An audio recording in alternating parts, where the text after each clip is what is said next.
Muy buenas tardes a todos, ¿cómo están? Fíjense que leía yo el otro día algo que me llamó mucho la atención y es la prevención que hacen un equipo de estudiosos del cerebro junto a estudiosos de la educación.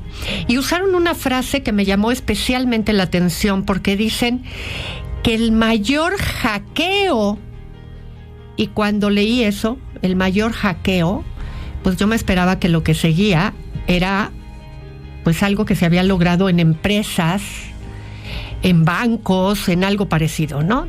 Y me dicen, seguí leyendo y decía, el mayor hackeo de cerebros que se está haciendo en la historia se hace a través de las pantallas, de las redes y del uso de celulares en los niños y adolescentes de nuestra época. Y nunca lo había pensado de esa manera, pero creo que tienen toda la razón. Una forma de interferir en los cerebros para modificar la educación de nuestros niños y adolescentes cuando están en plena formación y sus cerebros están en proceso educativo, a eso le tendríamos que llamar hackeo. Porque el cerebro está modulándose, está formándose y en ese momento se está generando toda una intervención a través del uso de pantallas. Es curioso porque las mamás, en términos generales, cuando están embarazadas, dejan de fumar, dejan de consumir drogas, se cuidan de que no les saquen ningún estudio que contenga radiaciones porque están embarazadas. Y sin embargo, hay un descuido absoluto posterior al uso de redes porque consideran que no pasa nada. Bueno, pues sí pasa. Sí pasa, así es que tendríamos que medir cuándo damos un celular, cuánto tiempo pasan nuestros hijos en internet, cuánto tiempo pasan en los videojuegos, porque se produciría un efecto similar. El cerebro está en construcción. Interesante, ¿no? Fíjense que en México, como bien sabemos, hay madres y muchas que salen con pico y pala a remover la tierra buscando los huesos de sus propias hijas. Porque sus hijas un día salieron de su casa, voy con unas amigas y vuelvo en la noche. Y nunca regresaron. Y yo y esas madres han hecho una serie de recomendaciones en donde dicen que si hubieran sabido seguramente muchas de los tips que hoy recomiendan, día viva. Así es que han generado toda una serie de recomendaciones que les dan a otras madres para que les enseñen a sus hijos, a sus hijas en lo particular, y les pidan antes de que salgan a cualquier lugar lo siguiente: tener su ubicación en vivo siempre, no la última ubicación, sino en vivo, activada en su WhatsApp mientras estén en cualquier lugar. 24/7, siempre que andan en la calle, no importa si es de día. Segundo, una palabra clave de emergencia. Una frase normal, la que quieran, que en realidad signifique ven por mí ya, ¿no? Ellas dicen, por ejemplo, ¿le diste de comer al perro? Y si la manda, sales de inmediato a buscar a tu hija. 3, que te envíen la foto de su placa antes de subirse a cualquier auto, así sea de un amigo, de una amiga, del primo de la amiga, del amigo, foto de las placas y la foto del conductor. Y si no las manda, no se sube a ese auto. Nunca, número 4, una bebida que perdió de vista. Si fue al baño y regresa, esa copa se tira, ya no se la toma. Sin pena. Las gotas y los pinchazos que les dan son reales. No es un tema de confianza. Alguien que iba pasando la pudo poner en el vaso. Siguiendo con estos tips que las madres buscadoras han creado para prevenir a mamás de chicas, les dicen también que hay que recomendarle mucho a las chavas en general, pero a las chavas en particular. Si algo te incomoda, vete sin avisar. Porque ellas dicen que a las niñas las educan para no quedar mal. Y eso muchas veces las mata. Enséñale que puede salir de una fiesta sin despedirse, sin justificarse, sin ser amable.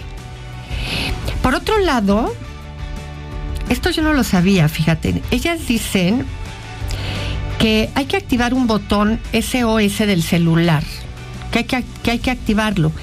Que en el iPhone tocar 5 veces el botón lateral y en el Android 5 veces el botón de encendido, que hay que configurarlo,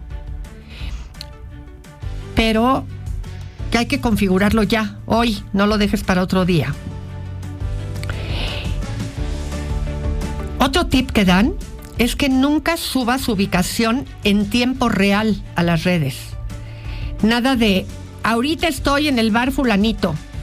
Que no lo subas en las historias. Que lo subas al día siguiente si quieres. Porque hoy en día hay gente que está cazando víctimas desde las redes. Y este es un tip para las mamás. No las regañes. Porque si las regañas cuando te cuentan, te van a dejar de contar.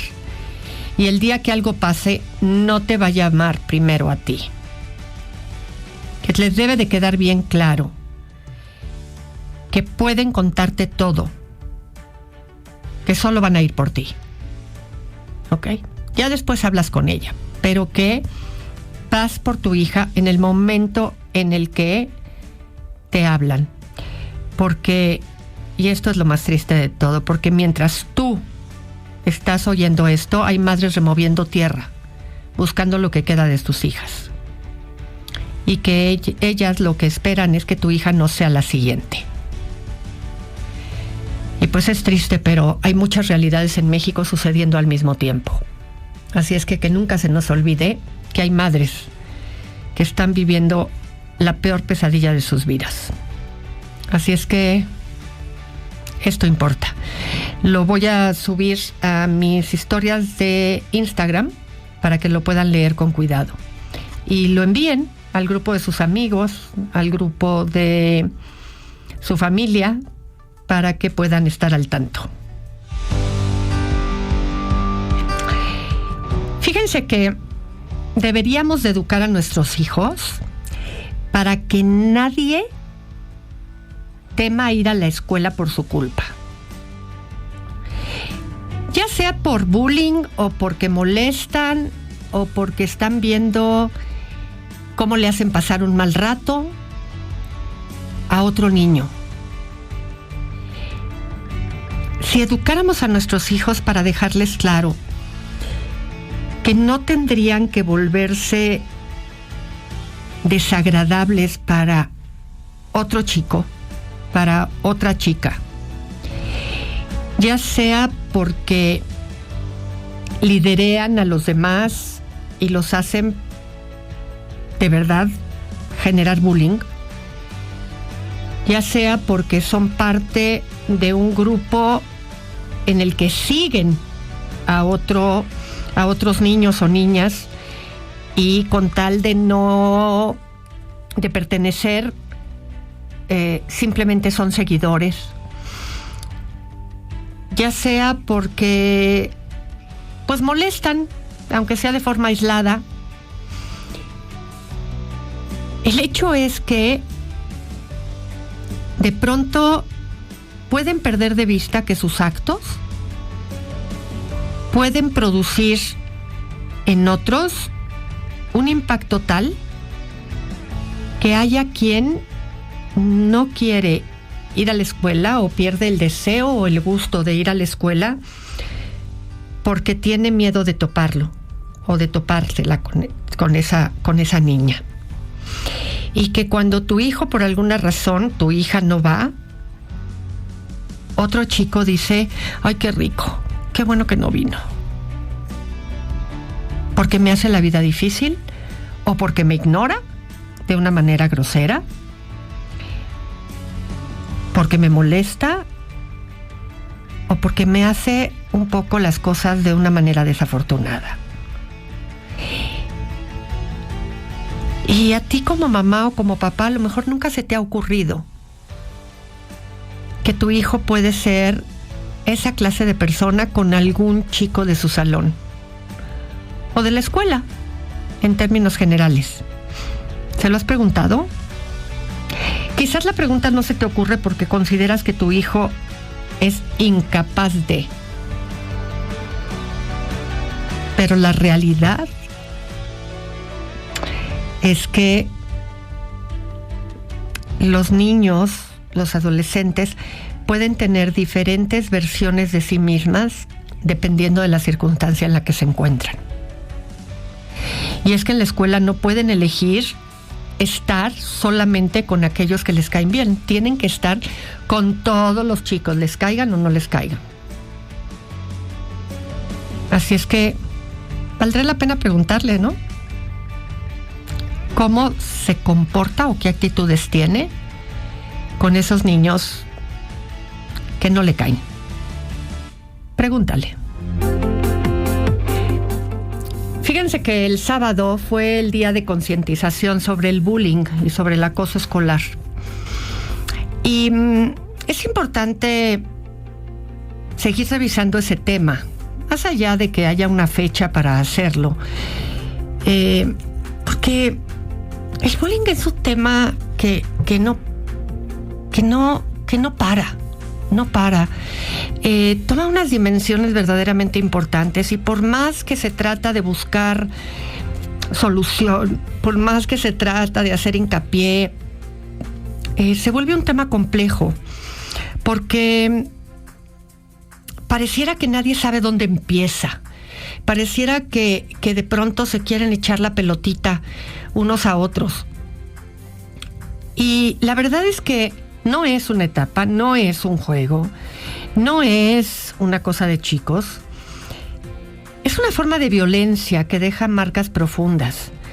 Y frenarlo es responsabilidad de todos, de familias, de escuelas, de la comunidad.